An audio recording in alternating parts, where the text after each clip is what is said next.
অর্থশাস্ত্রে বর্ণিত সপ্তাঙ্গ তত্ত্ব সম্পর্কে একটি টিকা লেখো। প্রশ্নমান 3 অথবা 4। অর্থশাস্ত্র গ্রন্থটির সঙ্গে দীর্ঘকাল ভারতবাসীর কোনো পরিচয় ছিল না। 1905 সালে মহীশূরের পণ্ডিত ডক্টর শ্যাম শাস্ত্রী মহাশয় সংস্কৃত ভাষায় রচিত এই গ্রন্থটি আবিষ্কার করেন এবং 1909 সালে এটি প্রকাশিত হয়। ভারতীয় ঐতিহ্য অনুসারে মৌর্য সাম্রাজ্য বা সম্রাট চন্দ্রগুপ্তের প্রধানমন্ত্রী ছিলেন কৌটিল্য বা বিষ্ণুগুপ্ত। তিনি এই গ্রন্থের রচয়িতা। তবে এই গ্রন্থের রচনাকার এবং রচনাকাল নিয়ে কিন্তু ঐতিহাসিক মহলে যথেষ্ট বিতর্ক রয়েছে। অর্থশাস্ত্রে রাষ্ট্রকে জীবদেহের সঙ্গে তুলনা করা হয়েছে। জীবদেহের সঙ্গে যেমন তার অঙ্গ প্রত্যঙ্গের জৈব সম্পর্ক থাকে, তেমনি রাষ্ট্রের সঙ্গেও তার বিভিন্ন অঙ্গের সম্পর্ক রয়েছে। কৌটিল্য রাষ্ট্রের 7টি অঙ্গের কথা বলেছেন। এগুলি হলো স্বামী বা রাজা, আমাত্য বা আমলা গোষ্ঠী, পুর বা দুর্গ শহর, জনপদ যাকে বলেছে রাষ্ট্র, কোষ অর্থাৎ অর্থভাণ্ডার, দণ্ড শাস্তিবিধান এবং মিত্র বন্ধু রাজা। রাষ্ট্রের বিভিন্ন অঙ্গ সম্পর্কিত কৌটিল্যের এই তত্ত্ব সপ্তাঙ্গ তত্ত্ব নামে পরিচিত। দেখে নেব প্রশ্নের নেক্সট প্যারা।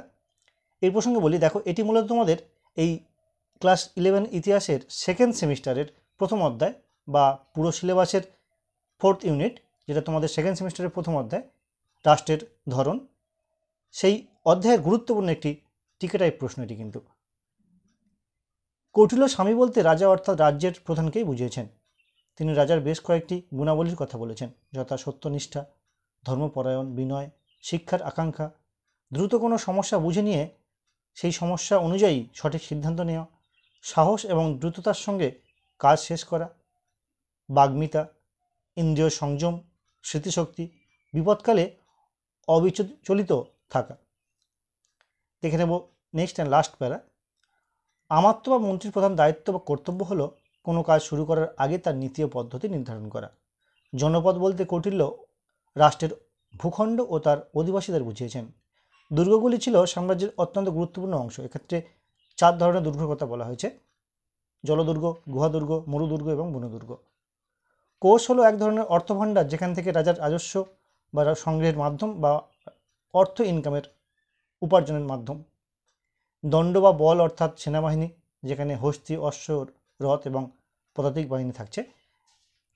এই সেনাবাহিনীর উপরে কিন্তু রাষ্ট্রের স্থায়িত্ব নির্ভর করছে।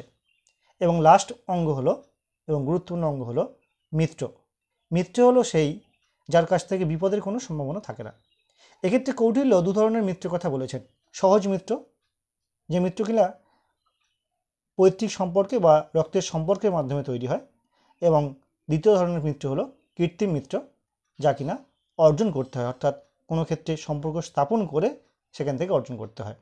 তবে কৌটিল্য এখানে কৃত্রিম মিত্র থেকে সম্পর্কের বা সহজ মিত্রকে বেশি গুরুত্ব দিয়েছেন। তো এই 7টি অঙ্গই কিন্তু একত্রে সপ্তাঙ্গ তত্ত্ব নামে পরিচিত, যা কৌটিল্য তার অর্থশাস্ত্রে বর্ণনা করেছেন।